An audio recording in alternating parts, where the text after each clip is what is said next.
Assalamualaikum warahmatullahi wabarakatuh. Intinya itu silahkan Anda bikin jumlah sesuai versi Anda. Yang penting Anda jangan kampanye kalau itu perintah Kanjeng Nabi Muhammad SAW. Karena kalau kamu atasnamakan Nabi kemudian jumlahnya sampai 800 berapa? 800 juta, berarti Nabi mengajarkan masyakoh pada umatnya. Jadi cukup yang riwayat itu di sini hanya 100 sama 1000. Jadi kalau jumlah tadi untuk 7 apa? Turunan. Jadi kamu harus ditutup dengan doa, ya Allah, semua itu bukan untuk saya tapi untuk 7 turunan. Tolong catat ya Allah, karena itu. Jadi artinya gini loh ya, orang Indonesia yang sering mempraktekkan atakosomadiyah itu bukan tanpa dalil. Ternyata dalam madzhab Maliki, saya masih ingat ketika mbah saya kandung, bapaknya bapak, asmanya Mbah Nur Syam, itu wasiatnya minta dibacakan 4.000. Yang baca pas itu ya bapak sama anak-anaknya. Dan kemudian alhamdulillah zaman akhir itu mulai agak ngawur. Kalau ada acara itu wong liya kon maca anake mlebu metu gak melok maca. Itu keliru, saya jamin itu keliru. Saya sering kalau mimpin di rumah, kalau yasinan di tonggo-tonggo kok anake gak maca saya keluar. Bapakmu wong liya kon maca kata saya gitu. Jadi itu menurut saya itu yang jelas saya sampai ngisi begini. Yang ada riwayatnya itu idza mata ibnu adam min qata amaluhu illa min salasin shadaqatin jariyah au ilmin yuntafa'u bi awaladin sholihin yatullah. Itu tidak ada di hadis au kiyayin sholihin yatullah kata. Yang ada itu awaladin apa? Sholihin. Jadi anaknya harus ikut, kalau tidak ada usaha kata. Akhirnya anaknya udah wedi, nggih Gus nggih. Akhirnya tak kei jagung paling akeh, kula mendet sithik. Wong aku ora anake kok. Kadang-kadang enggak, orang lain baca buahnya anaknya mau mlebu metu mau enggak manggakno tamu mbek rokokan. Itu harus ditobatkan itu. Keliru itu. Karena nasnya bukan aukiyayin solihin tapi awaladin solihin. Ini bukan provokator, ini memang iya seperti itu. Barokahnya baca ini dialog-dialog orang pilihan ini akan tersibak. Karena tidak dalam semua kebaikan itu nggak ada logikanya, rata-rata ada logikanya. Misalnya begini, kalau Anda orang soleh, kemudian anak Anda pamit mau sekolah di Jerman, pilihan Anda mengizinkan apa enggak? Karena potensi jadi fasik ya tinggi karena di tempat-tempat mas. Potensi berdakwah dari daerah yang untuk daerah yang tidak ada dai-nya menjadi ada. Itu mesti ulama itu berdebat. Misalnya punya anak pamit mau kembali atau keluarga. Yang satu cara berpikir optimis. Awal ada dai di beberapa negara Eropa itu ya barokahnya imigran, pekerja, mahasiswa. Dan semua itu bumi Allah, harus ada tasbih, harus ada tahmid. Dan itu harus dimulai dari kemauan atau mengizinkan anak asuh kita ke sana. Tapi di sisi yang lain potensi jadi fasik itu tinggi sekali. Pemenang iman pas-pasan. Nah hal-hal seperti ini itu pasti jadi perdebatan. Dan kita harus menjawab. Dan tadi kayaknya di semua Basul Masail, Pondok Salafiyah jawabnya pede semua, nggak ada ragu, nggak ada khilaf. Baguslah kalau pede. Meskipun nanti mungkin ada ulama lain yang cara berpikir apa? Berbeda.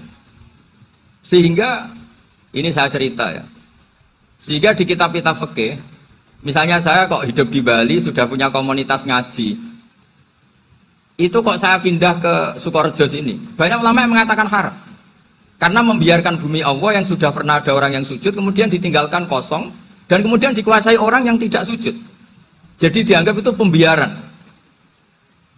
Jadi banyak di kitab Qalyubi, sarahnya Mahali, jika ada seorang muslim yang hidup di negara orang kafir, dia nyaman, tidak dapat teror, itu nggak boleh lagi pindah ke negara Islam yang sehat. Karena takutnya li'alla yastau li'al kafir tilkal buk'ah, supaya bumi itu tidak dikuasai orang kafir. Jadi ini hal-hal yang para fuqaha itu harus berdebat. Karena ini masalah-masalah furu'iyah. Sehingga mulai dulu ya banyak ulama yang nyun sewu berpolitik, mulai Wali Songo sampai sekarang alhamdulillah yang minat banyak. Mungkin bedanya ikhlas sama tidaknya. Tapi kalau saya pernah dikeluhin utusan dari ya komunitas Islam Indonesia itu dulu itu ceritanya banyak yang dari Kamboja. Kalau dulu orang ceritanya itu orang Cempa. Itu setelah di Indonesia besar Wali Songo dan Brawijaya 5 itu sudah mulai oleng, itu singkat cerita mereka berpikir ingin bikin kerajaan apa? Islam di Demak Mintoro dengan raja pertama yaitu Raden Fatah, karena Raden Fatah ini putra Brawijaya.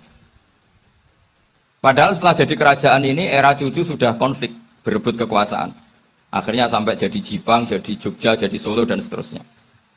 Tapi kata Mbah Mun itu tetap barokah. Karena orang Islam terus terbiasa mimpin.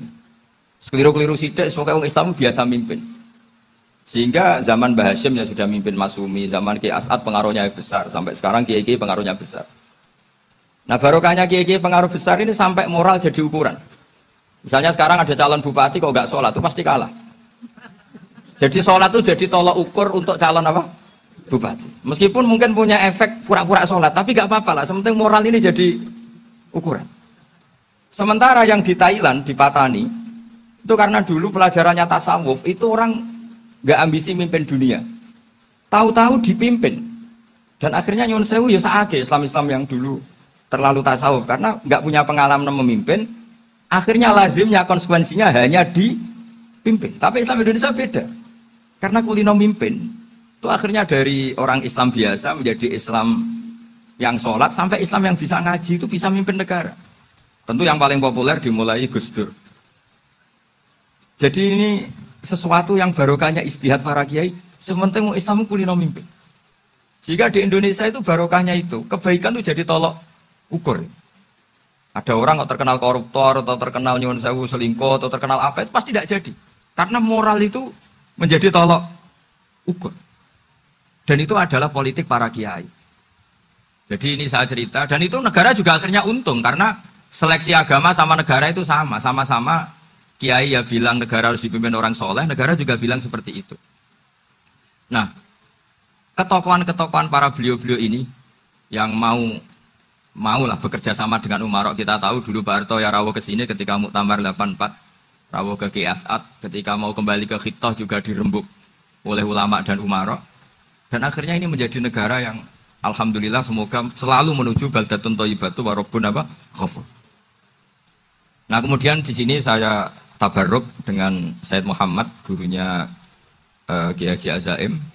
Saya mau cerita tentang amaliyah tadi. Saya sebetulnya nggak niat bacakan bab itu, gara-gara ada khataman jumlahnya banyak, saya jadi pusing. Ini panitianya tanya, khatam betul apa enggak? Iya, Gus, khatam betul. Tapi kayaknya saya tidak yakin itu. Karena saya ini kan dari pondok tahfidz itu. Biasanya anak khataman itu ya rodok bodoni itu. Dibaca buanter, sing nyemak yang mendelok pojok etok. Mergo kebanteran. Nah, akhirnya lafat-lafat yang di tengah itu enggak di apa? Baca. Tapi ya semoga dimaafkan Allah lah. Yang jelas itu enggak. Tapi saya mau cerita ya. Jadi cara berpikir Said Muhammad ini nanti juga saya teruskan di Ma'had Ali. Ini saya baca ya. Di antara yang diyakini madhab Malikiyah, ini saya baca saja teksnya. Jadi ada riwayat namanya, kalau Said Muhammad bahasakan itu Ataqoh Somadiyah. Kalau di Indonesia kadang orang bilang Al-Ataqoh Al-Kubro, yaitu dengan membaca surat Ikhlas. Di sini jumlahnya hanya 100 kali, Kila 1000 kali. Tadi berapa teman? 700 juta, ini sudah susuk banyak ini. Di sini hanya 40, riwayat lagi 100, 1000. Terus sampai tadi berapa? 800 juta. Wah, ini sudah susuk ini. Itu anak cucu sampean pasti masuk surga itu kalau bisa. Ini saya baca, ini kitabnya Said Muhammad ini. Suratul Ikhlasi wal Itqu minan nar. Akhrajat Tabrani fil Kabir an Fairuz ad-Dailami wa Ibnu Uftin Najasi. Waqat khadaman Nabiyya sallallahu alaihi wasallam. Orang ini jadi khadimnya Nabi. Qala Rasulullah sallallahu alaihi wasallam, "Man qara'a qul huwallahu ahad mi'ata marratin fi shalat aw ghairiha katabahu lahu bara'atan minan nar." Ini hanya berapa ini? Mi'ata marrah. Berarti kalau satu orang itu cukup 100. Tadi sudah untuk 7 turunan tadi untuk orang berapa? Ya, untuk 7 turunan cukup ya? Cukup. Untuk 7 turunan. Ya, sudah susuk ini, sudah susuk ini. Aduh, ribet ini. Nah, ini tak cari pembenarannya, ini supaya keren. Ini di halaman 188 Abwabul Farad. Warwa Ibrahim bin Muhammad al-Khiyari fi fawaitihi an Hudzaifah marfu'an. Man qara'a qul huwallahu ahad alfa marratin faqad ishtara nafsahu minallah. Berarti 100, ada riwayat lagi 1000. Nanti tak carikan lagi yang berapa? 1 miliar mungkin. Jangan banyak-banyak. Nah, ini saya baca ya. Wa hadzal adatu huwa al-ma'rufu bi ataqatis somadiyah. Waqat nasso jama'atun min mutaakhiril malikiyah ala istihbabi ataqati somadiyah wa haddu ala qiraatiha wa istimaliha. Minhum Asy-Syaikh Abdus Salam Al-Asmar sak teruse ini. Jadi kullu haula'i istahabbu ataqata somadiyah ma'tirafi ba'dihim kal misnawi bi syiddati fi hadisiha.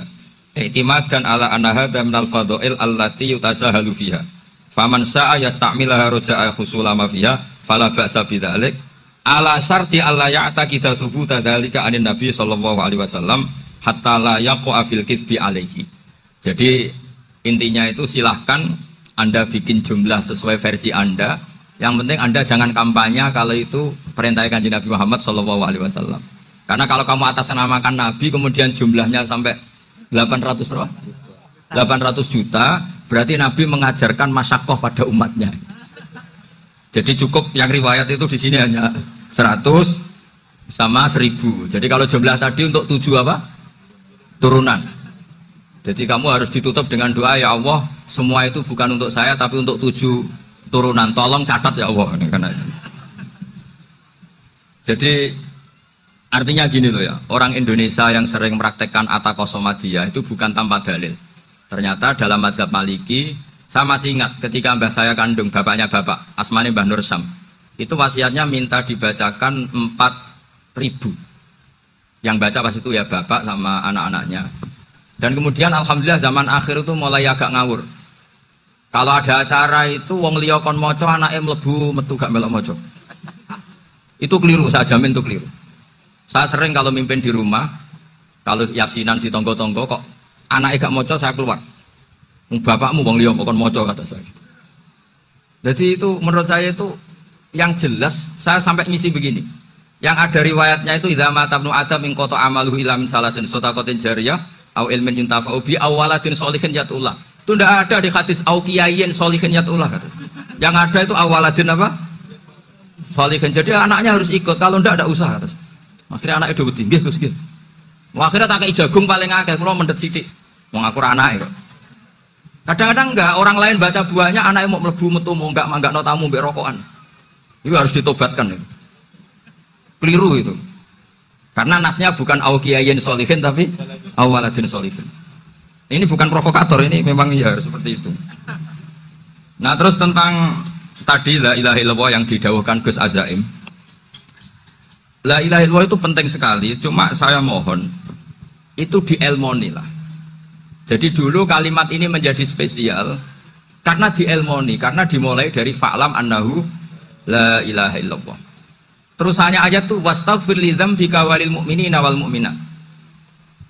Saya ulang lagi ya. Terusannya ayat tuh wastaghfir li dzambika walil mu'minina wal mu'minat. Makanya menurut mazhab Sadili, kamu disuruh baca la ilaha illallah dulu, jangan istighfar dulu.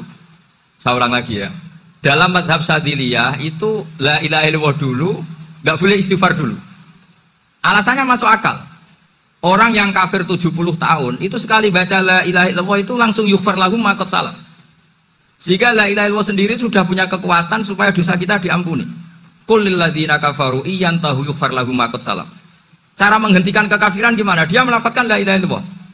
Ini kalimat yang begitu saktinya sampai orang yang kafir puluhan tahun itu dosanya semuanya terhapus hanya karena melafadzkan la ilaha illallah. Nah, makanya kata Abdul Hasan Asadili wastaghfir li dzambika ay bihadil kalimah. Seseorang sah diistighfar itu kalau melafadzkan la ilaha illallah. Misalnya ada orang kafir mati kafir, sah enggak anak cucunya mengistighfari dia? Enggak sah karena belum melafadzkan la ilaha illallah. Makanya kata Abdul Hasan Asadili wastaghfir li dzambika ay bihadil kalimah. Sehingga lafadz ini spesial betul. Tapi kadang-kadang beberapa mursyid cara berpikir lain. Ini kalimat thayyibah harus dibaca orang suci, sehingga mendahulukan apa? Istighfar. Untuk supaya pas ngelafatkan kalimat thayyibah sudah dalam keadaan apa? Suci. Itu juga masuk akal. Tapi secara meyakinkan saya sendiri lebih mengikuti manhajnya Abil Hasan Asyadzili karena alasannya tadi. Yang kafir puluhan tahun saja langsung luntur dosanya karena melafatkan la ilaha illallah. Artinya la ilaha illallah sendiri sudah bagian dari istighfar. Nah, ya tadi buktinya. Fa'lam annahu la ilaha illallah terus wastaghfir li dzambika walil mu'minina. Jadi orang sah diistighfari itu setelah dipastikan sah tauhidnya.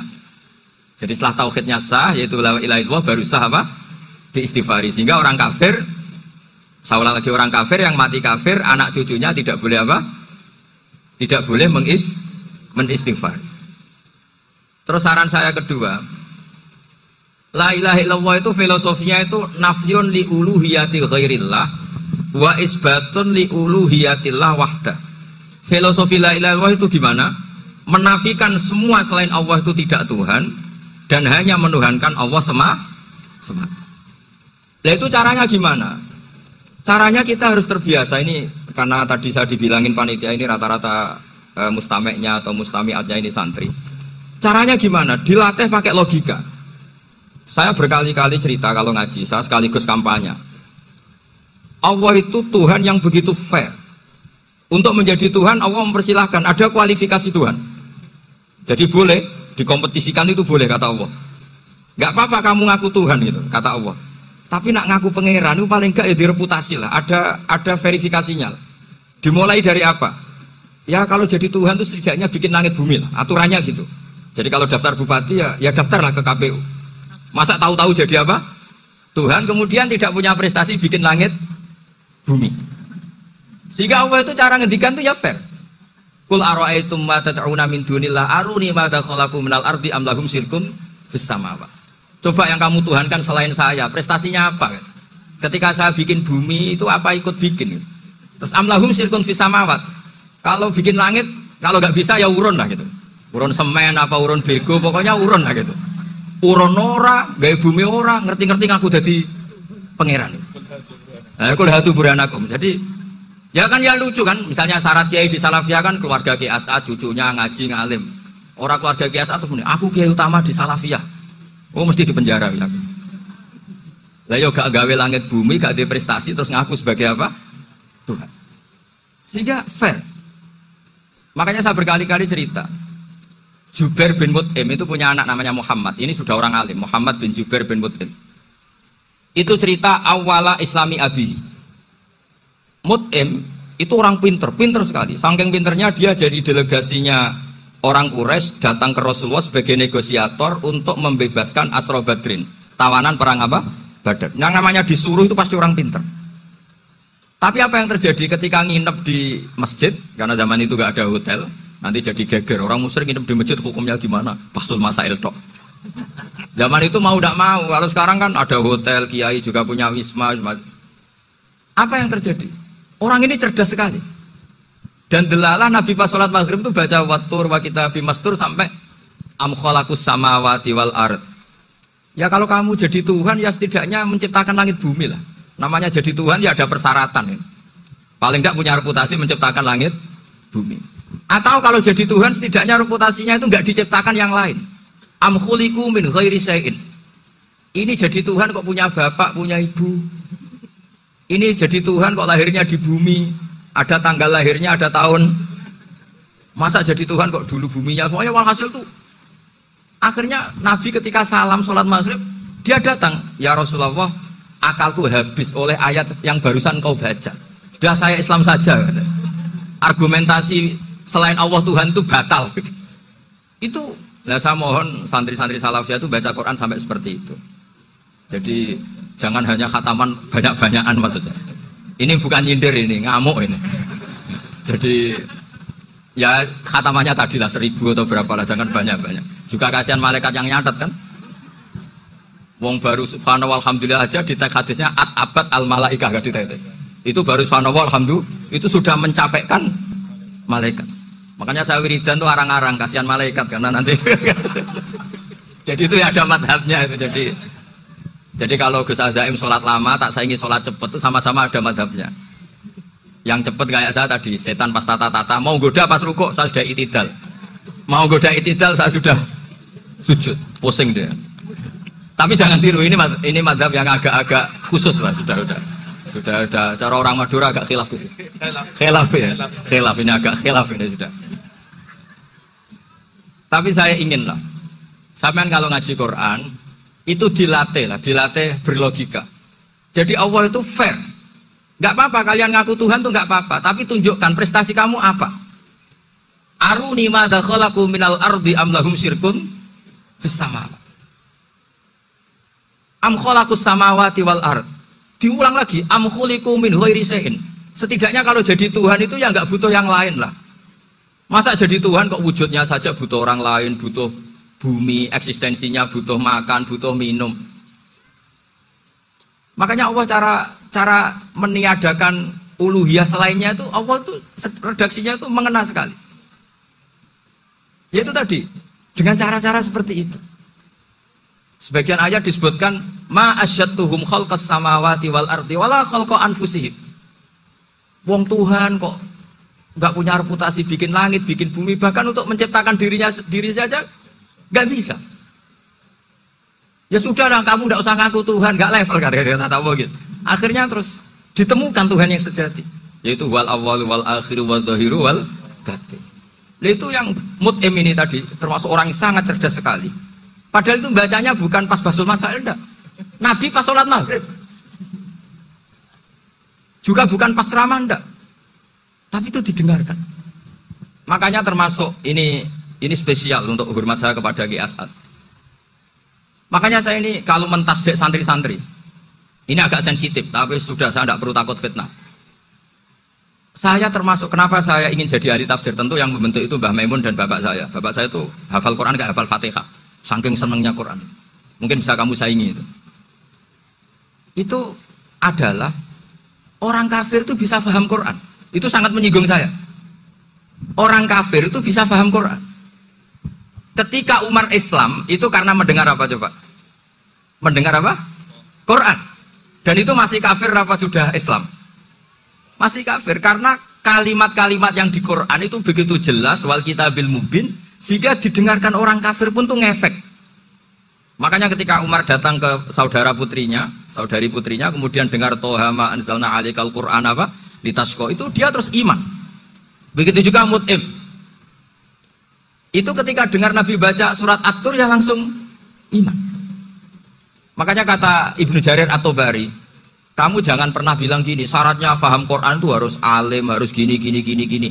Lah nanti berarti orang kafir punya alasan di depan Allah, ya Allah, engkau ngandani kami dengan Quran yang nggak bisa difahami kecuali alim dulu. Lah saya alim gimana? Nggak pernah mondok gimana? Saya kafir.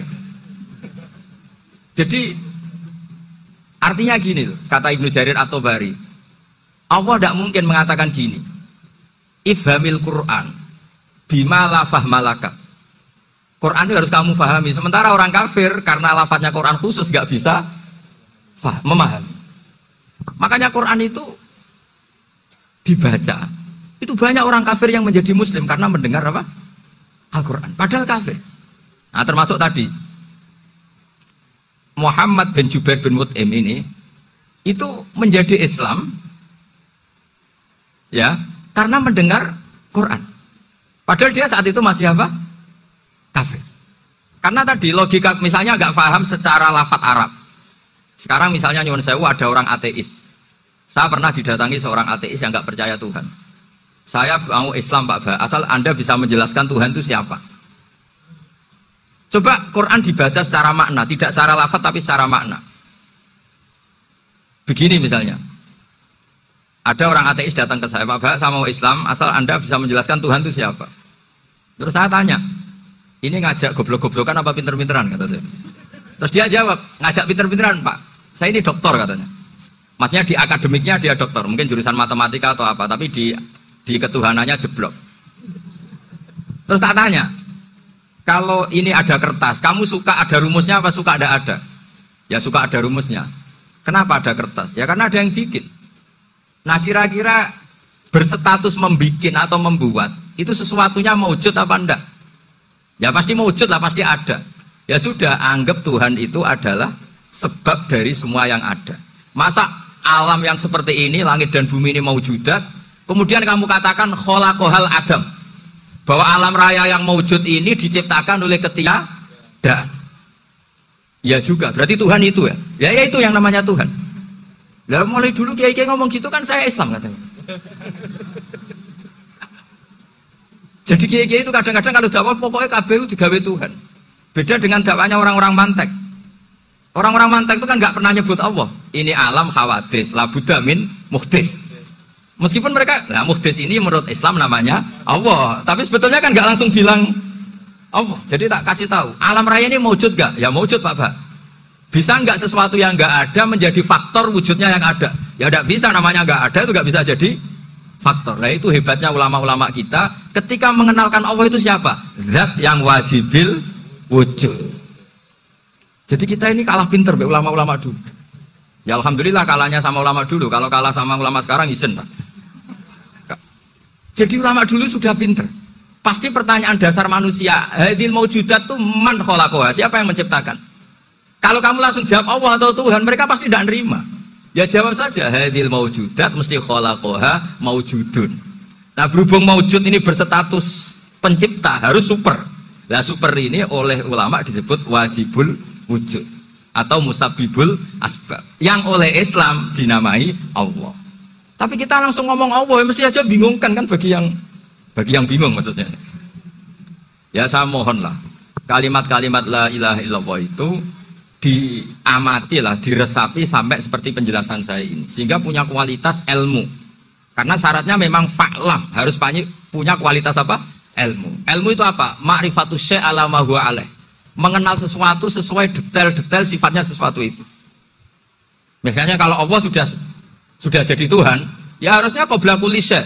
Masa Tuhan sama yang dituhani wujudnya dulu yang dituhani? Ditemukanlah sifat awal atau qadim. Makanya benar Gus Azaim tadi, kalau sudah bertauhid harus hafal akidah berapa khamsin. Dimulai apa? Wujud. Kenapa harus dikatakan wujud? Karena alam raya ini kadung maujudat. Hadhil alam maujudun. Masa maujudun khalaqahul adam? Masa maujudat khalaqahul adam? Nah itu yang disebut am khuliqu min ghairi syai'in am humul khaliqun. Jadi saya mohon semohon-mohonnya, cobalah tradisi-tradisi lihat baru ayat ini dihidupkan lagi, sehingga kita baca Quran itu sekaligus menjadi orang yang sangat argumentatif. Karena Quran adalah qul falillahil hujjatul baligh. Dilatih. Jangan bosan dilatih. Makanya kalau saya baca ayat-ayat seperti itu, cek fair Allah itu. Fair betul. Enggak apa-apa saya punya pesaing kata Allah, tapi yang imbang dong. Pas aku gawe langit ya bantulah, atau ada langit tandingan lah kira-kira gitu. Kalau saya bikin bumi ya ada bumi. Nah misalnya sekarang orang Cina bikin matahari, materinya dari mana coba? Dari yang sudah ada sekarang kan? Tetap saja agak ikut bikin kan? Tapi kalau Allah bikin langit bumi minal adam minal wujud. Kalau mereka paling rekayasa yang sudah wujud di otak-atik. Nah harus sampai seperti itu. Sampai kata Gus Azim kul hatu apa? Burhanakum tadi. Jadi ini cara-cara kita untuk menguatkan iman. Aruni madza khalaqu minal ardi am lahum syirkun fis sama. Terus kata Allah, itu nih kita bimin qabli hadza au asaratim min ilmin. Kalau kamu nggak setuju teori ini kata Allah, cari kitab suci versi Anda. Aturan jadi Tuhan itu apa coba? Ya tetap saja semua kitab suci akan mengatakan di mana-mana Tuhan itu pencipta langit dan bumi. Jangan yang lahir di bumi jadi Tuhan. Jangan Lata Uzza jadi Tuhan. Jangan karena sakti jadi Tuhan. Nah ini di sini pentingnya ilmu balaghah, ilmu mantek yang alhamdulillah di pondok-pondok kita masih diajari. Makanya kata mantek, sebetulnya ilmu akal hanya menemukan hadil maujudat khalaqaha maujudun. Nah yang wujud ini siapa? Ya wajibul wujud. Nah kemudian Islam menamai ini Allah Subhanahu wa ta'ala. Makanya ulama dulu itu kalau ngendikan Allah itu siapa? Zat sing wajibul wujud. Itu filosofinya luar biasa.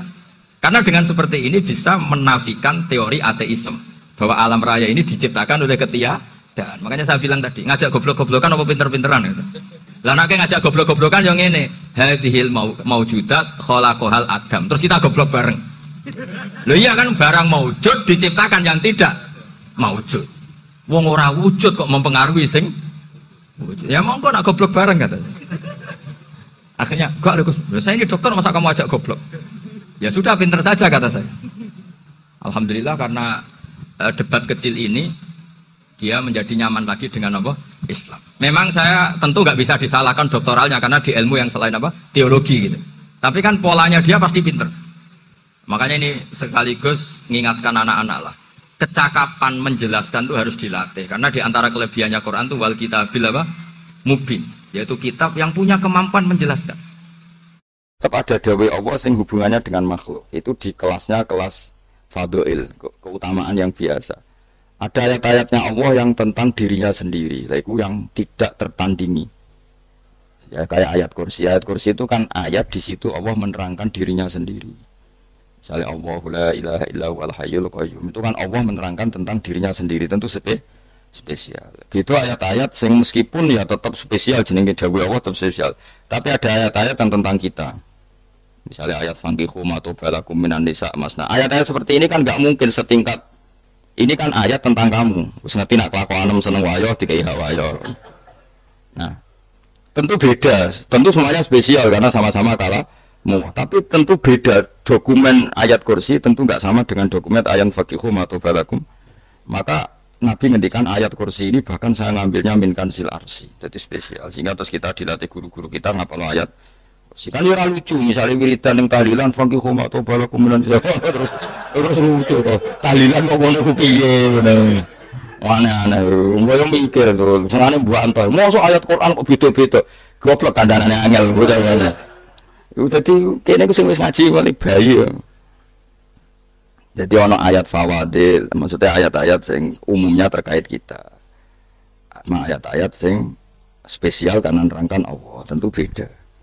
Terus kedua tentu ayat-ayat yang rano Kanjeng Nabi, misalnya laqad ja'akum rasulun min anfusikum azizun. Terus baru ayat-ayat tentang kita. Nah, ayat tentang kowe wa kulu wasrobu, kon mangan ngono. Nah, misalnya terus tahlil, wah kulo wasrobu.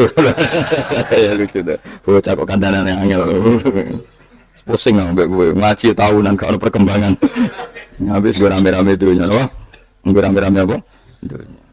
Pernah ada kumpulan orang untuk ngaji, setan setruk tenang. Paham itu? Mulai setannya tangin, tenang ya Rafa, waduh.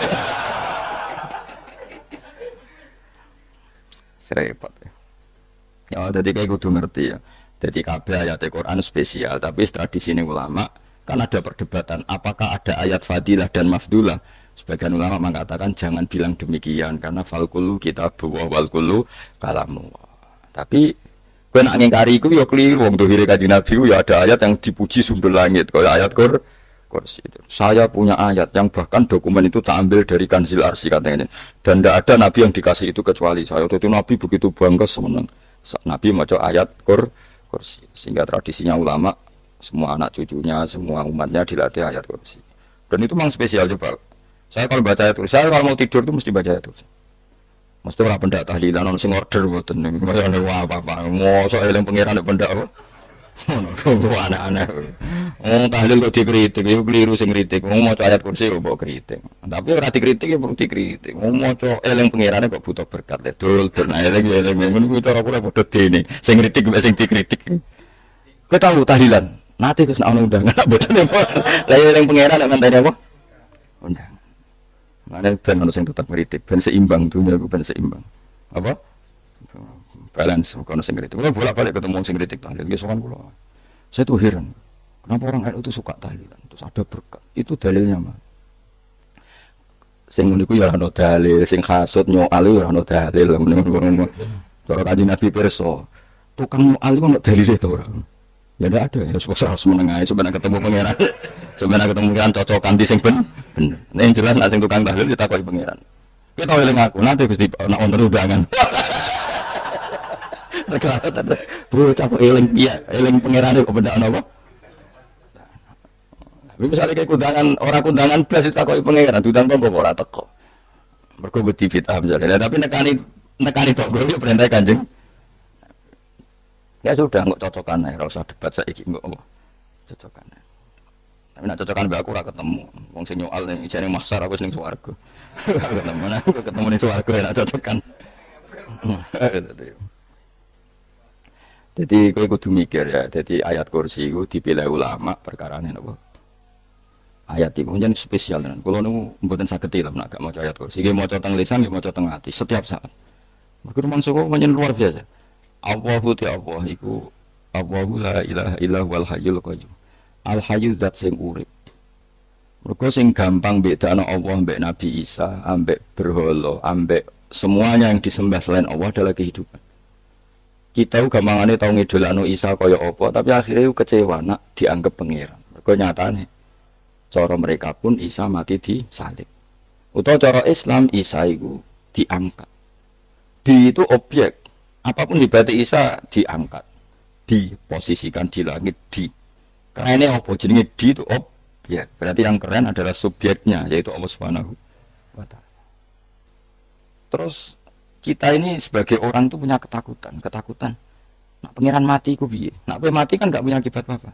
Srengenge tetap baik-baik saja. Sistem falak apa galaksi baik-baik saja. Sistem alam baik-baik saja. Wong sing mati kowe.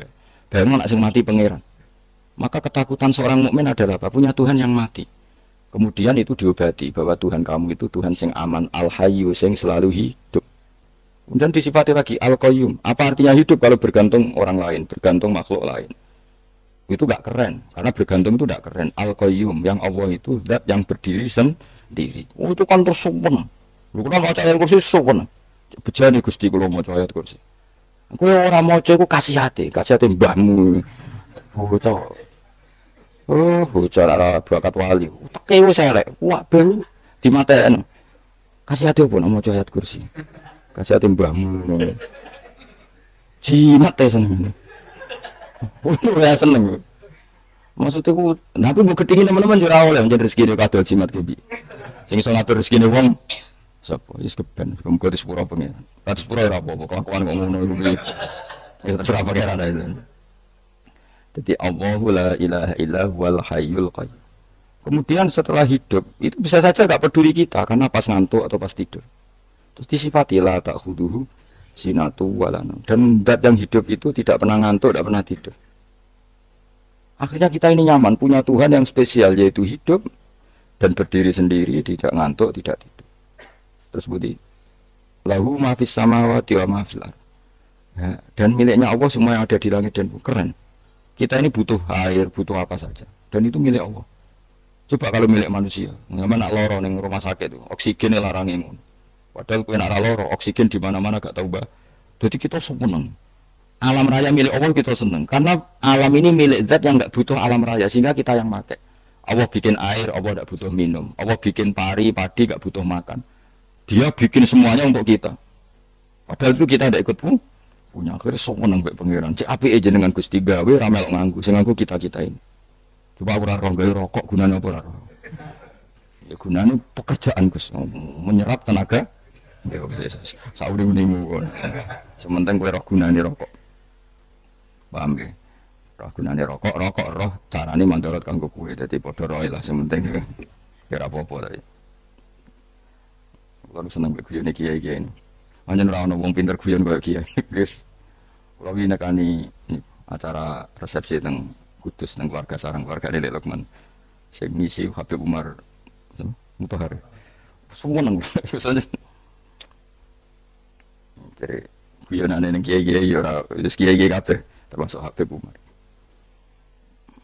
Ada orang kiai rokok. Ini cerita-cerita anekdot ada kiai rokok. Rokokan ngarepe dokter. Pak Yai kalau rokok terus nanti kalau mati gimana? Gampang saya bawa korek. Sing kiai dhewe maksudnya iku nek mau rokok terus mari mati. Kiai ini ngerti maksudnya dokter ngono. Tenang dok, saya masih bawa korek. Maksudnya nak rokok mati karek Jumat. Jadi gak sambung kok. Nak biar Habib Umar, saya sering membaca bahayanya rokok. Saya baca itu. Setelah baca, saya berhenti membaca. Wangan pikirannya setelah membaca bahaya rokok berhenti rokok. Saya sering baca buku atau apa tentang bahayanya rokok. Setelah saya tahu berhenti membaca. Wong spesial, seneng kulon itu bisa nikmati, seneng putune Rasulullah, seneng guyon. Jadi seneng itu gak kudu mewah, memang. Tapi seneng tadi di Alphard malah kesel, Pak. Wah, jadi kulon di grup kata, kiai sing seneng guyon, sing sering. Mereka kalau khawatir saya umat ini punya kenikmatan lewat jalur maksiat. Man kulon seneng, kiai seneng guyon, bukan seneng papanya. Umat ini punya kesenangan yang tidak maksiat, itu saja. Ya tentu ada kiai-kiai yang milihnya ada guyon supaya orang enggak uraan ya bagus. Wes penting ikhlas. Wes syaratnya kabeh wis penting ikhlas sudah ikhlas. Ya aku tuh spesial ikhlasmu ya ikhlas biasa lah. Kelas-kelas teril lah sementing apa? Saya sering baca bahayanya orang rokok. Setelah saya tahu bahayanya, maka saya berhenti membaca. Wong kaget kabeh. Mereka pikirannya wong mesti berhenti. Ternyata saya sering baca bahayanya orang miskin. Setelah tahu bahayanya, berhenti merasakan kemiskinan. Ya, jadi, saya tahu bahayanya neraka. Setelah tahu bahayanya neraka, maka saya berhenti. Oh. Ya, jadi terus disebut lahu ma fis samawati wa ma fil ardi. Terus kita nyaman. Kayak apa kalau alam raya ini milik Cina, milik Singkek, milik non Muslim atau milik orang Islam sekalipun, mesti apa-apa itu repot. Tapi berhubung alam raya ini milik Allah, kita nyaman. Mergo wa izzat sing super lomo, super dermawan, super semuanya. Akhirnya nyaman. Kamane iso turu. Dan kula nang rumah ayat kursi ora iso turu, kowe turu. Kan dia maca lesane gak ati kula maca. Lahu ma fis samawati wa ma. Terus man dzalladzi yashfa'u indahu illa bi'idznih. Ketika Allah itu segalanya, tentu yang punya otoritas syafaat, punya otoritas apa saja, nunggu izinnya Allah Subhanahu wa taala. Ayat yang spesial. Kemudian kiai-kiai punya cara supaya umat itu hafal. Dibikinlah metode tahlil, mau coba bareng-bareng. Tapi kemudian ya sudah itu, nasibnya terus kurang baik. Nasibnya kurang baik. Ada yang bid'ahkan, ada yang setengah-setengah. Nah, Firno, semua coba bodoh dini, paham, baik ngantuk, bentuk berkat mulai, sudah akhirnya terus. Dan sampean bela di kesembilan yang benar, wes tak kok provokator. Yang jelas latih maca iku terus. Jadi Allah pirsa nak macamu ora golek berkat. Tapi nak mau tahu tahlil hati. Eling apa tahu hati? Benda apa? Yang pengiran kok ngenteni apa? Apa? Iku tunggale. Tahu muni alhamdulillah nate apa permangan. Lha alhamdulillah kok ngenteni permangan bocah ora karo-karuan. Oh nek bakat wali kok teke wis elek. Jape wis keliru terus. Masih orang khusyuk lah, mengira bakal wali, mau khusyuk tak tapi ruwet, uripe ruwet. Lahu ma fis samawati wa ma fil ardi man talladzi yash'indahu illa ya'lamu ma baina aydihim wa ma khalfahum. Dan Allah tahu apa yang di depan kita, di belakang kita. Terus kita lagi-lagi nyaman. Kayak apa misalnya kita yang lemah ini tidak dalam pengawasan Tuhan. Jika mana kalau misalnya ada anak cilik, anak itu tidak nyaman kalau ketika main gak didelok orang tuanya, karena dia tahu ada hal-hal yang dia tidak bisa menggapai. Dan butuh setiap saat pada orang tuanya untuk membantu menggapai itu. Jadi anak masih senang dolanan, sukanya diperhatikan. Nah kita ini senang sekali untuk main yang dunia ini pengiran diperhatikan Allah Ta'ala, karena Allah selalu tahu kita. Jadi terus nyaman. Jadi semua ayat itu menjadikan kita nyaman. Nanti kan Nabi orang saris, durungi moco ayat kursi, orang saris, durungi moco surat musabihat. Dan saya dalam banyak hal niru itu. Nabi orang saris, orang moco surat khasar. Nah aku ijazah itu karena mungkin surat khasar neng juz piro kira roh. Kok dijazano sing iku lho sing diakhiri sebuti law anzalna hadal qur'ana ala jabalil ra'aytahu khashi'am. Itu tapi wong kok ngarep subhanallahi ma fis samawati wa ma fil ardi wa huwal azizul hakim. Terus waladzi akhrajal ladzina kafaru min ahli kitabim. Bener subhanallahi ma fis samawati wa ma fil ardi. Terus waladzi akhrajal ladzina kafaru min waladzi akhrajal ladzina kafaru min ahli kitabim min diyarihim li awalil hasyr wa dhanantum ayakhruju wa dhannu annahum mani'atum husunuhum min Allah fa'atamu dan terus sangat rapal. Akhirnya ya itu tadi. Terakhir apa? Ya'lamu ma baina aydihim wa ma khalfahum wala yuhituna bi syai'in min 'ilmihi illa bima. Dan seseorang itu tidak punya ilmu kecuali dengan kadar dikehendaki Allah. Bahwa kita ini selalu objek. Punya ilmu ya dikasih, punya rezeki ya dikasih, punya apa saja di. Sehingga status kita makhluk, statusnya Allah khalik, statusnya Allah itu memberi, statusnya kita hanya penerima. Gitu. Bahkan termasuk bab ilmu. Bab ilmu itu tahunya kita ya hanya diberi. Illa bima wasi'a kursiyuhus samawati wal ardi. Dan kursinya Allah itu meliputi langit bumi. Sehingga kita tahu, wah keren. Terus wala ya'udu hifdzuma. Dan ketika alam raya sebesar ini, Allah tidak pernah capek mengurusnya. Ya, sampai anak tak pasrahi gawe kok ngurmat srengenge. Sampai ngurmat listrik omahmu kadang kabel pedot, dobe pedot. Iku apa ngurmat srengenge mulai digawe nganti saiki. Gak tahu mati, gak tahu bayar. PLN itu, kon gawe 0, sekian gak tahu rusak setahun, kon jamin kurang iso. Allah gawe srengenge mulai Nabi Adam nanti saya kira tahu bengkel no. Enggak gak tahu mikir ngono, aja rawali. Lah srengenge misalnya error terus pangeran ngomong no, laren sik 3 bulan lagi ditoto.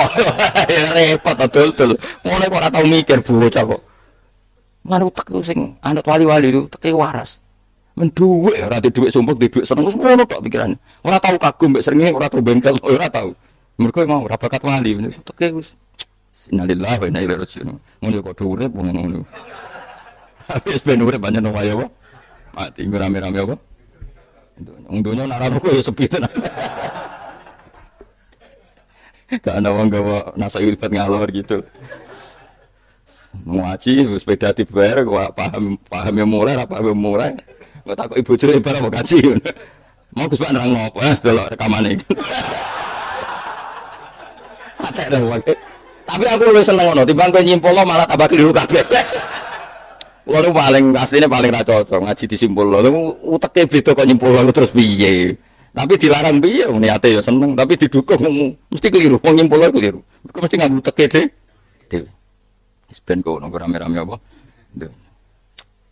Kulo kadang mikir ya Allah. Lah saiki PLN ngurus listrik sa Indonesia iku dibagi-bagi per wilayah. Jogja tok kok Bantul tok iku bengkel. Apa nggih srengenge iku langsung bener terus. Nek wong bosan digawe bengi ben ra ketemu srengenge digenti bulan nek enak. Kok bosan matahari, bosan rembulan ana mendung wis turu. Diamuk bojo lah udan selali. Era nu segampang iku ngatur dunia iku segampang itu. Paham ya? Dadi enak lho pokoke urip wis enak. Pokoke kabeh manut pangeran wis enak. Wala ya tu khifru ma wa wala anil den tos turu. Semono Gusti kula tak tilem seteng dunia baik-baik saja. Sopan mbek pangeran. Lah maca ngene kok ngenteni kundangan. Kok kan dadi wali kuwi. Nah sing rapal ayat kursi terus ngritik. Ora hafal. Bid'ah. Wis apal lose wis darani bid'ah penting kowe hafal ayat kursi sik. Apal? Ndak. Ya kayak apal sih terus lagi bid'ah ora apa-apa. Dadi mergo ngono. Kaya kula misale bid'ah aku rada bener. Mergo ora tahlilan lah yo maca. Kula yo bingung ngadepi jenengan belondi padha ora jelas sih. Yo ayat kursi ku waca. Nah, tentu ayat yang seperti ini kan enggak mungkin kualitasnya setingkat nyuwun sewu ayat wa kulu wasyrabu. Makanya banyak ulama sampean delok teng ngene Idqon teng kitab-kitab tetap ada ayat sing spesial. Ada ayat sing spesial tapi tentu enggak sekelasnya. Jangan kamu katakan atas bawah nanti suul adab kalah muwah. Tapi tentu spesialnya ayat kursi itu tentu super karena menerangkan Allah sendiri. Sementara beberapa ayat menerangkan hak kita sebagai manusia. Misalnya wakulu wasyrabu tentu kualitas fadhailnya beda. Tapi jangan katakan klasmen jangan karena kurang sopan dengan kalam muwah. Tapi tetap beda. Makanya Nabi ngendikan ayat 3 apa loco ngape turu waca di mana-mana waca. Nabi begitu bangga dengan ayat kursi. Akhirnya kena bakul ditulis di do. Paham apa? Ditulis di do. Baru kayak didol ya kayak hikmahnya akhirnya dipasang di ruang tamu. Akhirnya ketara iki wong Islam bera Islam baru kayak ayat. Iya, yes, pokoknya berpikir positif Pak. Wah berarti si rumah Islam bukti nopo ono ayat kursi ini. Lho kula beberapa kali diselametno ayat kursi. Kula nak ning perjalanan marung. Itu kadang yang merasa nyaman mergo ning warunge ono ayat. Wah berarti Islami lah. Ora kuwatir iki ono daging celeng tetep nulung. Ya ini jujur mawon kula niku tetep asobia artinya nak ning perjalanan sing gak jelas lor kidule ora daerah kok marung ono ayat kursi paling ndak kan orang ini punya etika kira-kira ora bakal apa jualan daging babi lah misalnya. Ya tetap bantu lah tetap. Umpamane terus dikeimbang salat. Sanadyan terus sing duwe misale mbok salat ora ya apa. Ya aja suudon ngono wis anggap ae mosok masang ayat kursi kok. Ya sih gitu. Kan lumayan ada perangkat yang itu. Akhirnya bakule payu ayat kursi ini sing di omah ya payu promosine iki is lami sing blonjo ya nyaman wis padha enake lah. Ayat kursi ini sing ngenes kok tinggo. Ya tapi ya ndak lah. Nak niate ngono ya tapi ya ayat kursi tetap mulia dengan dirinya sendiri. Kan seneng tenan mbek jeneng ayat kursi. Ya tadi kekhawatiran kita punya Tuhan yang tidak sempurna itu terjawab bahwa Tuhan kita super Jadi kalau bayangkan grepe turu jan seneng. Senengnya wow Gusti nak kula turu iku langit bumi gak masalah. Bayangno nak pangeran sing turu, sistem Tuhan hancur. Makanya syaratnya jadi Tuhan tak hulu sinatu wala. Padahal kita menyaksikan Nabi Isa turu. Beberapa yang dituhankan selain Allah turu ngantuk. Bayangno misalnya kowe pas donga sing mbok dongani turu. Kan kacau. Makanya Allah mensifati dirinya dan itu memang fakta la ta'khudhuhu sinatu wala nam. Allah ora tau ngantuk, ya boten ate. Akhirnya kita seneng banget mbek pangeran. Dengan sifat-sifat seperti itu. Akhirnya raditu billahi napa rabba wa bil islami dina. Raditu billahi napa rabba wa bil islami dina. Raditu ridho ingsun billahi kana rabban sebagai pangeran. Aku ridho banget, seneng banget Allah sing dadi pangeran. Muga mau pangeran liyane Allah yo kacau tenan. Nanti pangeran terus turu. Terus ngantuk, nak mangan lemes kan pusing. Apapun hebatnya Nabi Isa misalnya pangeran ya pusing. Kadang pas sare, dungani tenan jebule pas apa? Jadi ribet. Tapi kita di pangeran sing la tak khuduhu sinatu wala bil islami dinan. Wa Muhammadin sallallahu alaihi wasallam rasulan wa nabiyan wa bil qur'ani hukman wa imam. Dan kita ridho Quran sebagai panduan hukum lan dadi imam. Imam pandu itu. Mulane kula nang jamak takdim ku angger kira-kira wis setengah pitu kita jamak nak pas lunga. Nggih sering jamak kalau beteng-teng, tapi niki dereng isa. Ya pokoke cara aku wis ngisa, cara aku ora kudu kok. Pokoke cara aku wis isa. Ya sebab kaul jadid malah. Makanya dulu ada seorang ulama berdebat. Sing sitok setuju waktu maghrib niku ngenteni entek megon apa? Abang. Ana sing debatnya masuk akal ngeten. Niki sama-sama ulama bapak mbek anak. Padha ngalime, padha sepuh. Ulama iki malah aneh, carane nentang ku dekne cara dekne waktu maghrib ku nganti kira-kira setengah pitu nganti jam 7. Engko lagi waktu isya jam 7:15. Pokoke dekne mau nak darani waktu maghrib ku cepet moh.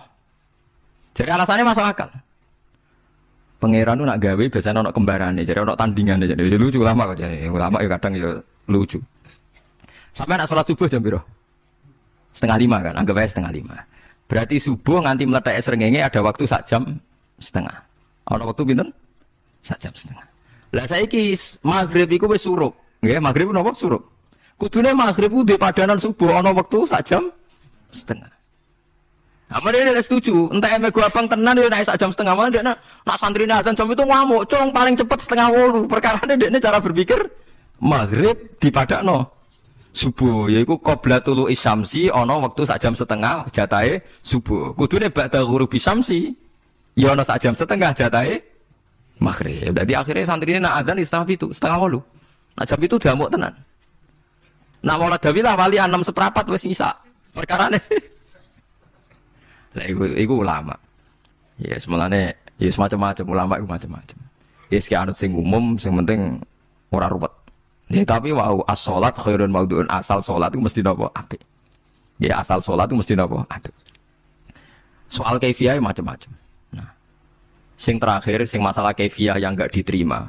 Apakah boleh witir hanya 1 rakaat? Jawabnya Imam Syafi'i, na'am boleh witir hanya 1 rakaat. Terus kula piyambak barisa seringnya witir namung 1 rakaat. Ya ora ono ndase, ora ono gurine 1 rakaat faqat. Iku witir sejati, paham? Witir napa sejati. Wah, mergo ora nganggo 3 rakaat yang 2 kan masalah kan? Ono nyicil napa? Nyicil napa? Witir. Jadi kalau tak akaligus kenapa nak witir sitok? Lah aku nganggo witir model piye wae ketoke ora sejati kok. Witir napa sitok? Lha iku Sayyidina Utsman sak urip-uripe sahabat terkenal. Niku mboten nate witir luwih kok sitok iki sak rakaat. Tapi aja takok sing diwaca Quran khatam. Lah dadi sak rakaat tapi diwaca Quran apa? Khatam. Dadi autara bi rakaatin khatama fihal Quran. Dadi sak rakaat tapi khatam Quran.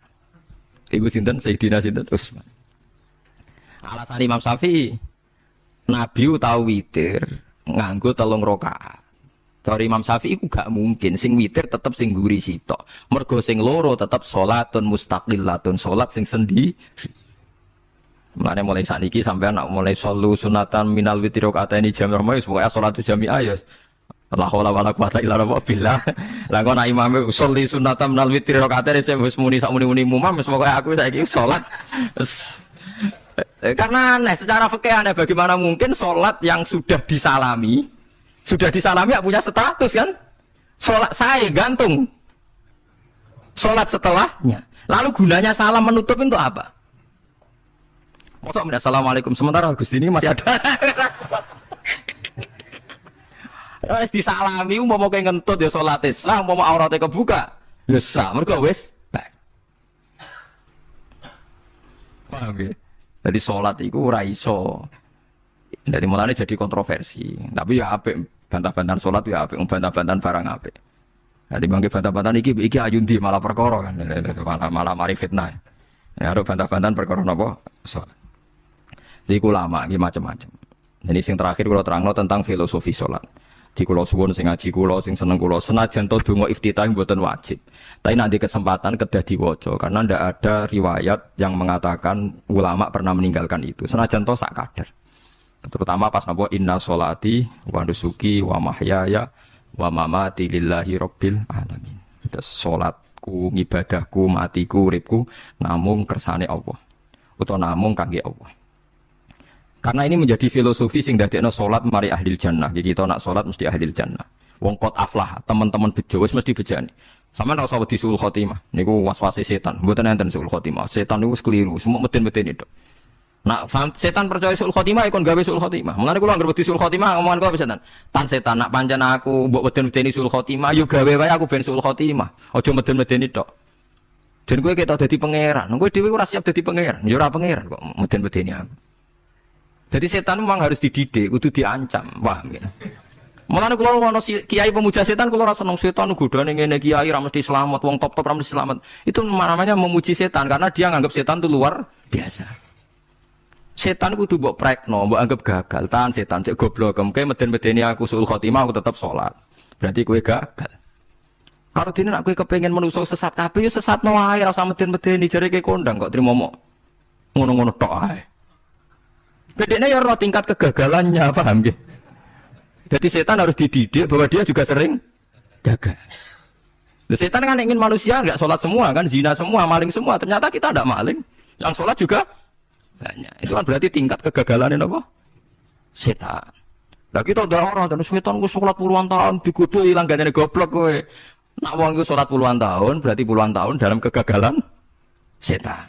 Kalau wong sholat berarti setannya gagal. Mana kalau mbak setan itu saya kita tambah wani. Ya melete neng ngono kon neraka ya kok gelem. Misale dekne hebat kan mboten purun Gusti tak ning swarga mawon. Ternyata dekne mlebu swarga gak iso kan? Lah ya melete neng lah ya wong lemah ngono kok mbok entut. Artinya setan kan lemah sekali kan?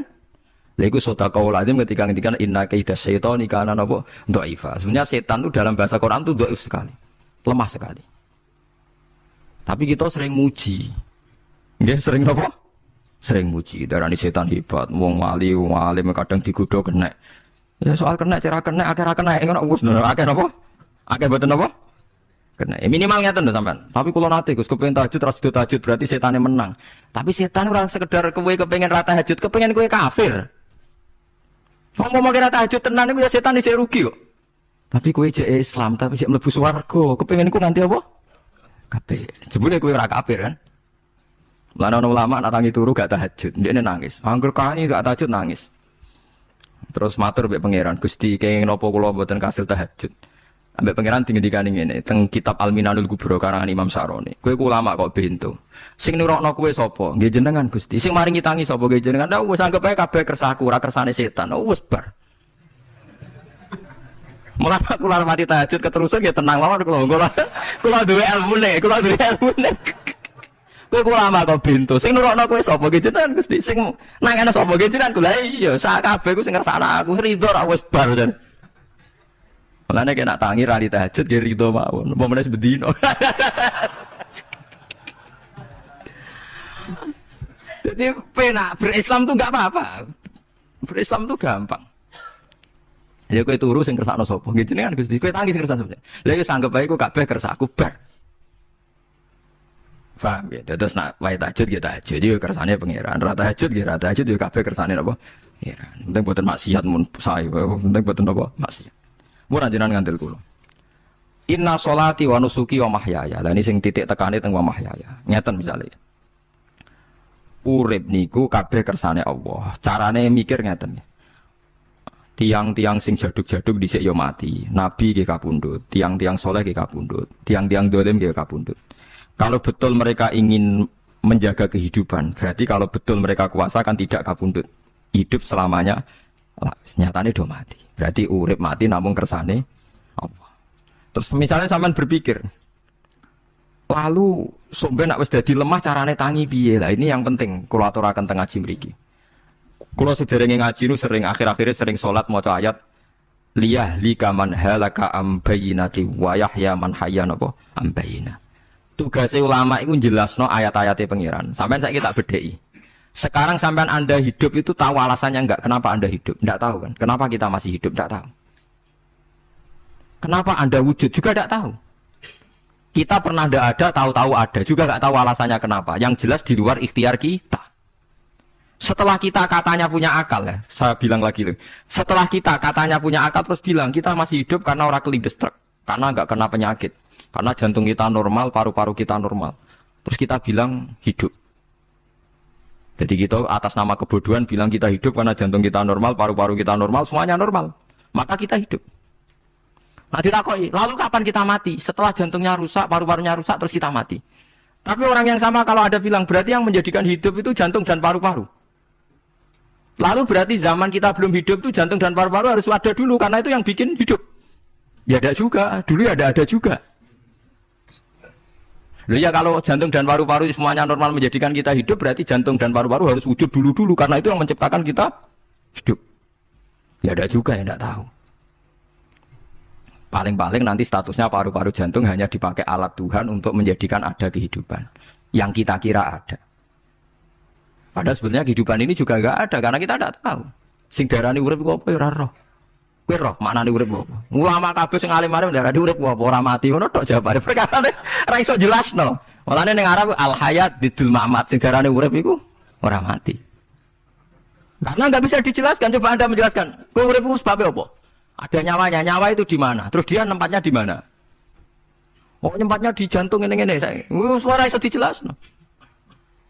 Nah, ketika hidup Anda tidak bisa Anda jelaskan, kudune sok ben wayahe tangi saka kubur juga tidak bisa dijelaskan.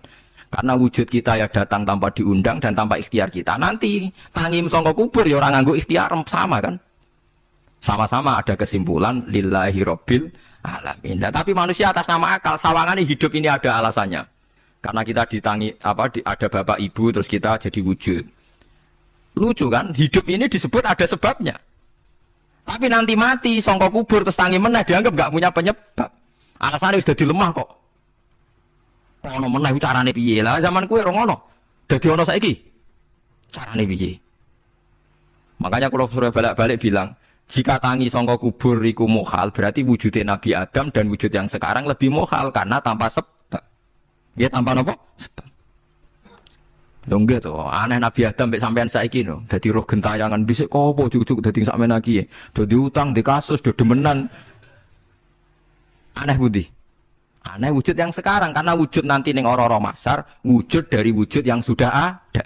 Sementara wujud kita yang sekarang dari tidak ada. Lain ngomongane pangeran didik napa hal ata alal insani khidum minad dahri lam yakun syai'am mazkura. Manusia itu harus ingat bahwa dia pernah tidak ada.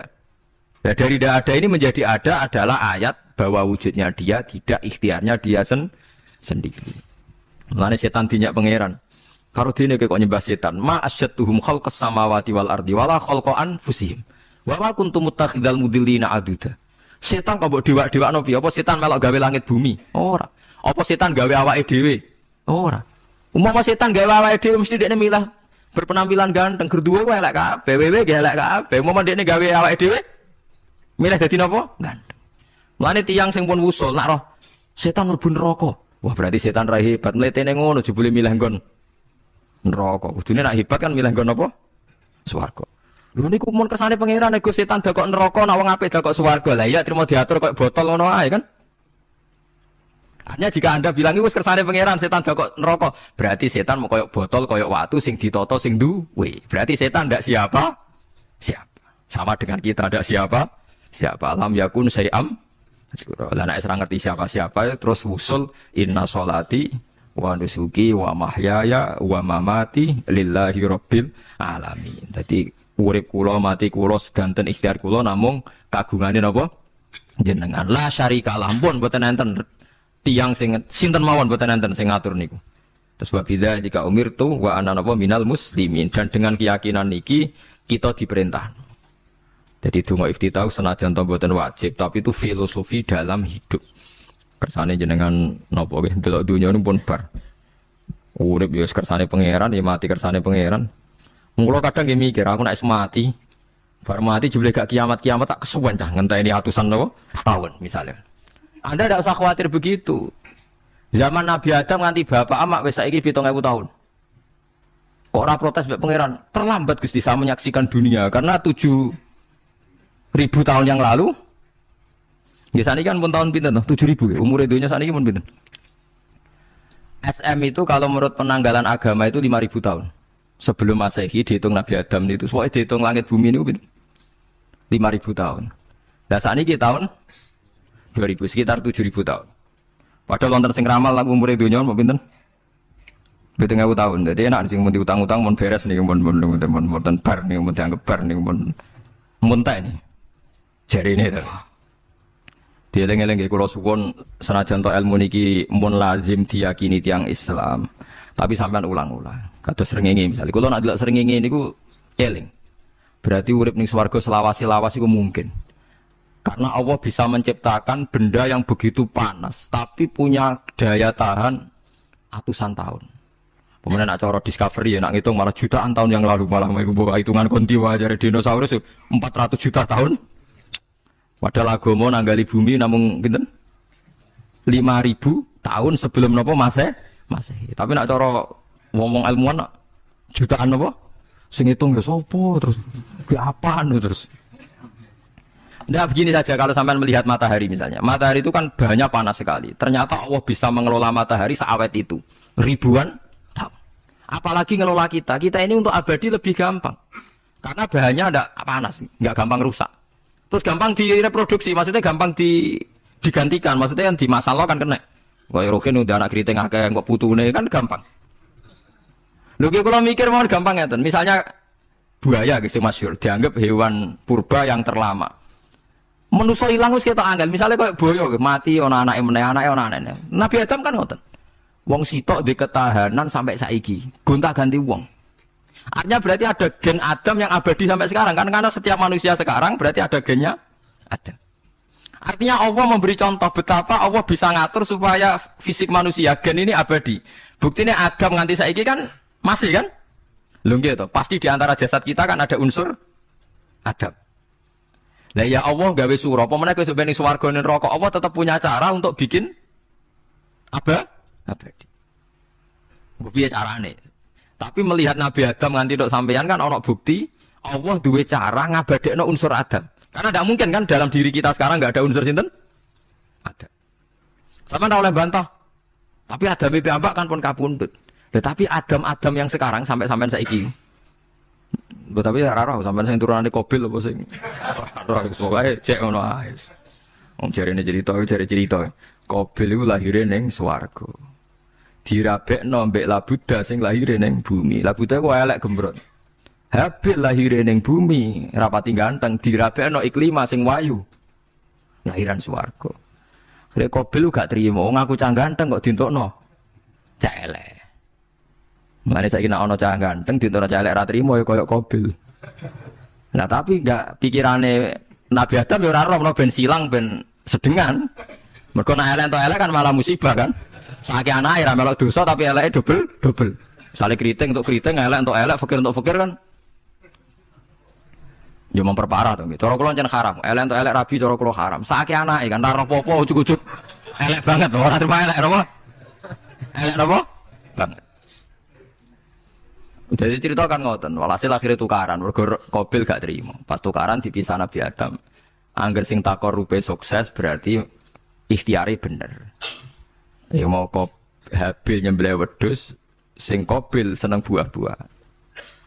Mulane seneng buah-buah niku rada masalah dianggap simbole wong-wong sing seneng mapan. Mulane kene Umar ora usah di buah-buahan akeh-akeh, cukup gedang siton, sesuk katesne siton, ora usah semua buah-buahan wonten. Go iku dhisik kurbane sinten? Qabil. Tapi sing melarat teman-teman yo keliru, dhisik Habil saleh iku omahe cek penuh daging, paham nggih? Perkarane kurbane cek wedhus. Ora pite, mergo bedigasan pite niku. Jadi ada sebuah toriko sing ngaramno anak buahe mangan pitik. Perkarane wong ku kelakuane kaya sing dipangan.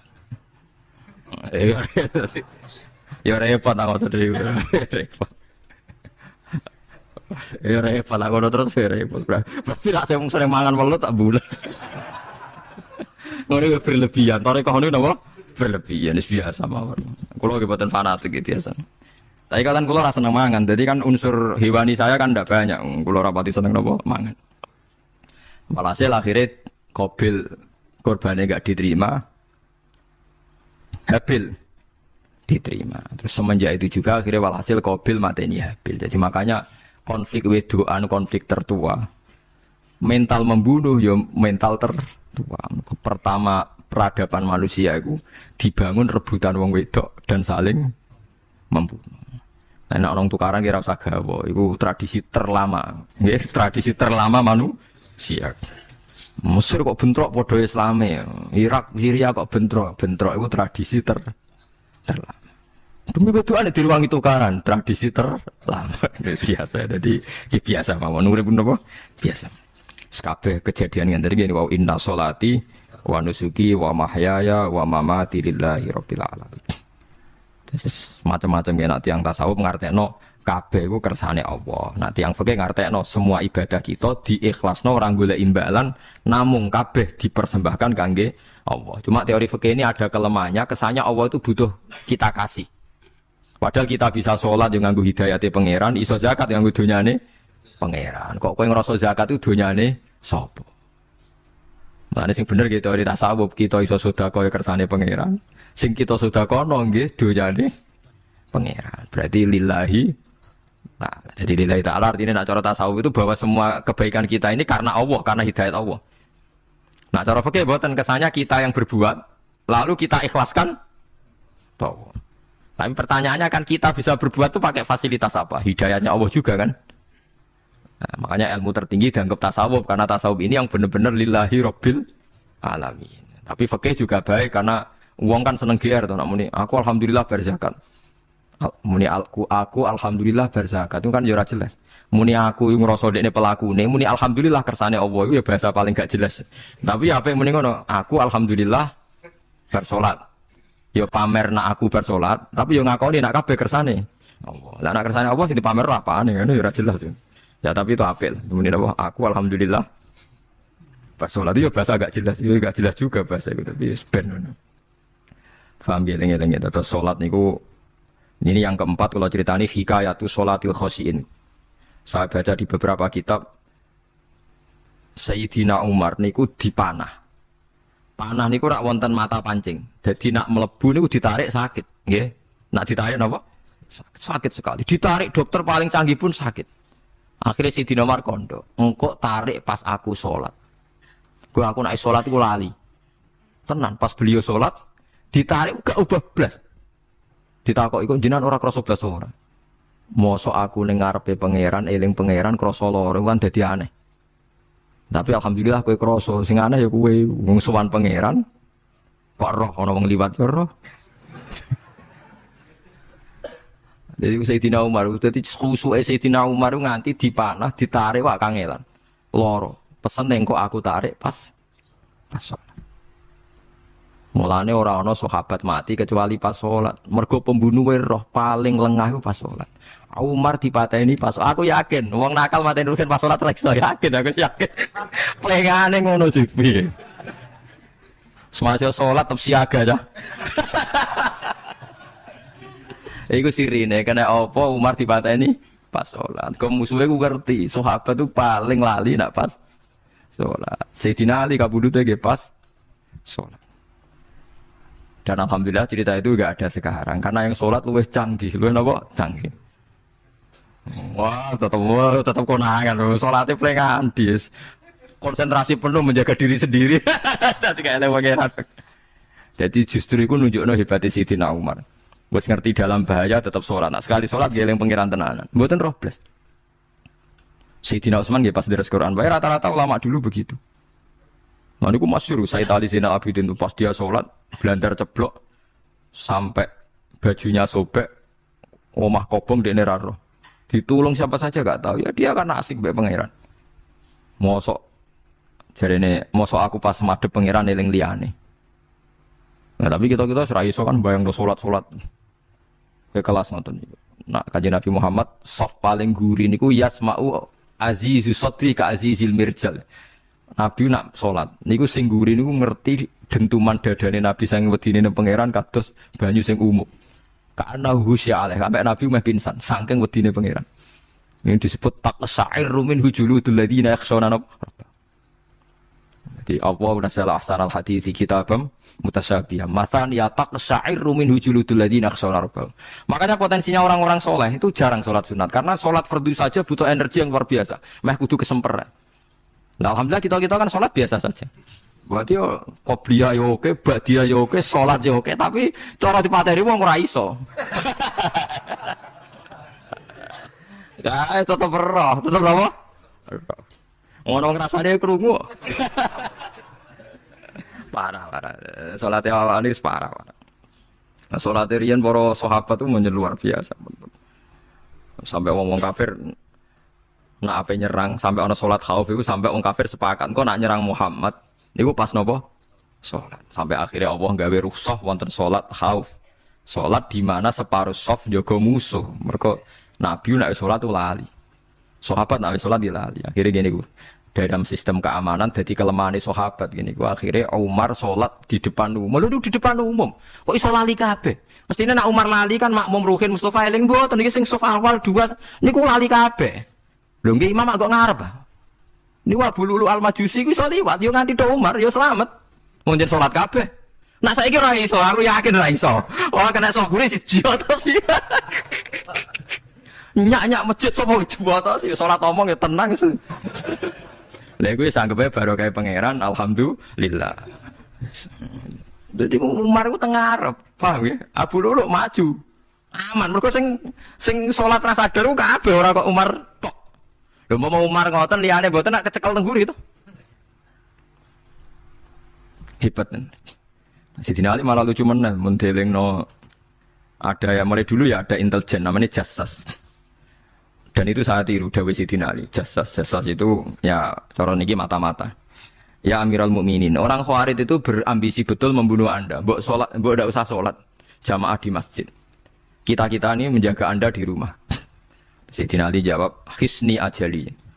Jadi masyhur Sidina Ali ngendikan, yang menjaga saya itu ajal saya, bukan pengawal presiden. Kalau saya mati sekarang, penjaga nggak ada artinya. Begitu juga aku nak rawaye mati. Iku wong niat mateni aku ya ora iso. Sepintas ngendikannya ini hanya klis, tapi nak bangen-angen bener.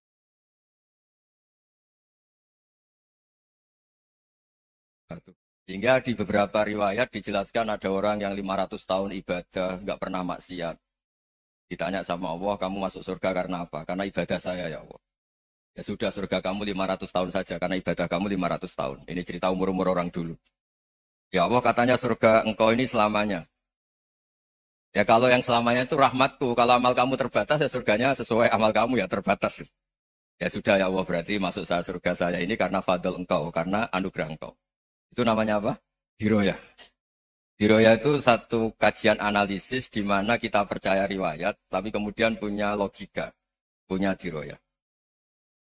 Ini penting supaya tauhid kita ini kuat. Jadi dulu ada orang yang sangat cerdas, namanya Jubair bin Mut'im. Dia saking cerdasnya, juga kaya, juga tokoh, dikirim sebagai delegasi pembebasan Asra Badrin, tawanan Badar. Kemudian pas datang ke Masjid Nabawi, Nabi delalah pas baca Wattur wa kitabim mastur. Sampai pada titik Nabi baca Am khuliqu min ghairi syai'in am humul khaliqun.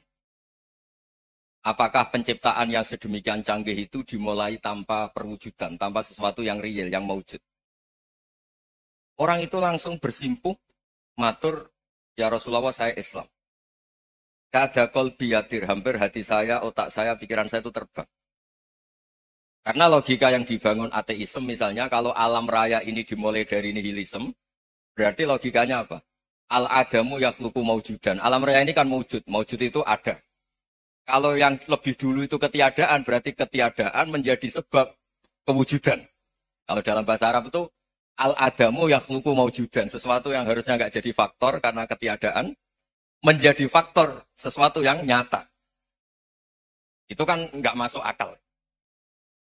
Ya, kalau alam raya ini ada al-adam sing yasbiku maujudan, berarti alam raya ini al-adamu yakhluqu maujudan. Sesuatu yang tidak ada, menciptakan yang ada. Dengan logika itu terus kita ngaji. Diajari sama guru-guru kita. Sifat dasar Allah itu maujud. Allahu maujudun qadimun. Terus masuk. Yang harus distatuskan pertama dari Allah itu apa? Maujud, wujud. Karena dengan wujud ini layak menjadi penyebab adanya alam raya ini. Sehingga ketika kita menolak paham nihilisme atau ateisme, paham tanpa Tuhan, tanpa pencipta awal, kita punya diroyah. Bahwa tidak mungkin ketiadaan ini menjadi sebab perwujudan alam raya. Yaitu amkhuliku min ghairi syai'in. Masa alam raya ini diciptakan tanpa sebab yang nyata, yaitu wajibil wujud. Siapa itu? Allah Subhanahu wa ta'ala. Begitu juga menyangkut sholawat. Orang boleh beda pendapat tentang redaksi sholawat. Ada yang sholli ala Muhammad, ala Sayyidina Muhammad, Nabi Muhammad. Monggo lah masalah redaksi saja. Tapi setelah dianalisis, Nabi itu Pak Rektor, jadi Nabi setelah Nabi Isa saking dihormatinya sampai dituhankan. Juga jadi Nabi yang ada cerita masih hangat, orang Yahudi itu bunuh Nabi. Jadi yang satu mendudukkan Nabi sedemikian tinggi sampai kayak Tuhan. Yang satu menjatuhkan Nabi sedemikian rendah sampai dibunuh. Kayak apa susahnya jadi Nabi Muhammad SAW. Kemudian dengan gampang, Hadaddin agama ini bikin syariat yang bernama sholawat. Redaksinya monggo lah sesuai tradisi masing-masing. Allahumma sholli ala Muhammad, Allahumma sholli ala Sayyidina Muhammad, ala Nabiyina Muhammad, monggo. Tapi yang jelas redaksi ini kalau didiroyah dikaji.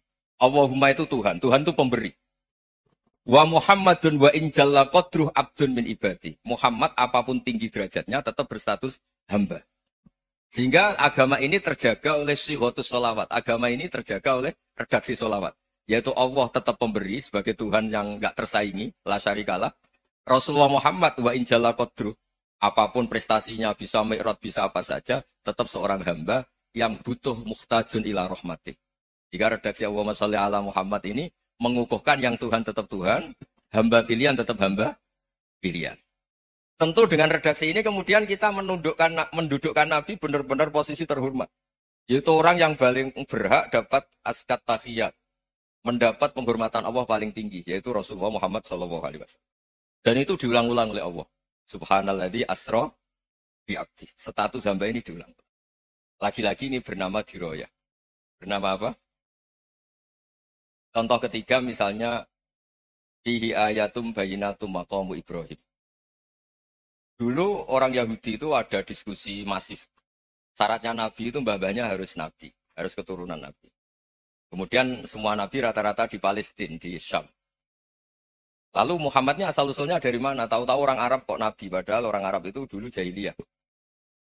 Alhasil terus diceritakan, bukti Muhammad ini turunan Ibrahim adalah ada jejak kaki Nabi Ibrahim di dekat apa? Ka'bah. Fihi ayatum bayinatum maqamu Ibrahim. Kalau Nabi Ibrahim pernah di Mekah, artinya beliau pernah meninggalkan turunan yang di Mekah. Yaitu bernama Nabi Muhammadun SAW. Itu disebut fihi ayatum bayinatum maqamu Ibrahim. Nah itu namanya diroyah. Diroyah itu satu perilaku keseharian kita beragama, kemudian tahu logikanya. Yang keempat misalnya, mangkana yu'minu billahi wal yaumil akhir fal yukrim apa? Jaro. Orang yang iman karena Allah dan Rasul, maka memuliakan tetangganya. Andai kan pakai hukum sosial, tentu kalau tetangga kita baik, kita baik. Kalau kurang baik, kok kurang penggawean kan gitu. Tapi dulu itu pernah ada seorang ulama itu dibully ya, dikerjain sama anak muda tetangganya. Pak Kiai datang ke rumah saya, orang ini datang. Kemudian setelah di rumahnya, saya tidak jadi butuh sama Pak Kiai, silahkan pulang. Itu kiainya senyum menikmati. Dan itu terulang 3 kali. Dibully seperti itu, dikerjain terulang 3 kali. Lalu tetap kiainya tuh asik, seneng sekali. Lama-lama kemudian ditanya, kenapa engkau tidak tersinggung? Padahal saya kerjain sampai 3 kali. Tak undang, terus tak suruh pulang, tak undang, tak suruh pulang. Kata kiai tadi, yang memerintahkan baik sama tetangga itu Allah. Jadi saya nikmati ketika bisa baik sama Anda. Tidak ada urusannya dengan perilaku Anda yang nolak saya. Nah itu terus kita tahu, memang motifnya kita baik sama tangga karena iman sama Allah dan Rasul, bukan hukum kompensasi sosial. Jadi kalau mau diteruskan Pak Rektor, saya ngajar di sini ya karena perintah Allah itu orang alim harus ngajar, bukan karena perintah Rektor. Kalau diteruskan. Ya saya mohon juga gitu, para dosen, para karyawan di sini, kalau nggak khianat dengan UI itu karena takut sama Allah, jangan takut sama Rektor. Kalau Anda baik juga karena Allah, jangan baik karena apa? Rektor. Bagaimanapun ya semua kita ini makhluk. Makhluk itu la yadurru wa la yanfa. Begitu juga melihat Indonesia. Melihat saya ini kan ikut di UI itu lama sekali ikut sama Profesor Zeni dan Profesor Zeni nulis tafsir. Mungkin Pak Harsoyo tahu banyak dulu, Pak Lutfi ya tahu banyak. Tapi saya memang nggak pernah terbuka karena ya memang nggak ingin sebenarnya. Kondisi ini kondisi darurat. Sehingga saya tahu cara berpikir Profesor Zeni, ya tahu komitmen beliau pada UI dan pendiri UI memang ya banyak yang dari tokoh NU, Muhammadiyah, dari tokoh-tokoh ormas yang lain memang didirikan banyak orang. Hingga UI memang nggak milik ormas apa tertentu. Dari satu sisi memang baik nggak dikuasai ormas tertentu, tapi nanti kalau keterusan ya nggak berbentuk. Ya sudahlah dikelola saja, sambil jelas, sambil kadang nggak jelas, yang penting ikhlas tadi. Karena kalau terlalu asobia itu jadi repot. Kita ini yang nekuni fikih itu tahu, kalau udah kuno itu madhabnya Hanafi, kuno itu madhabnya Syafi'i. Tahu-tahu seakan-akan Imam Syafi'i itu NU, Imam Abu Hanifah itu Muhammadiyah. Padahal ini orang-orang yang sebelum NU dan apa? Muhammadiyah.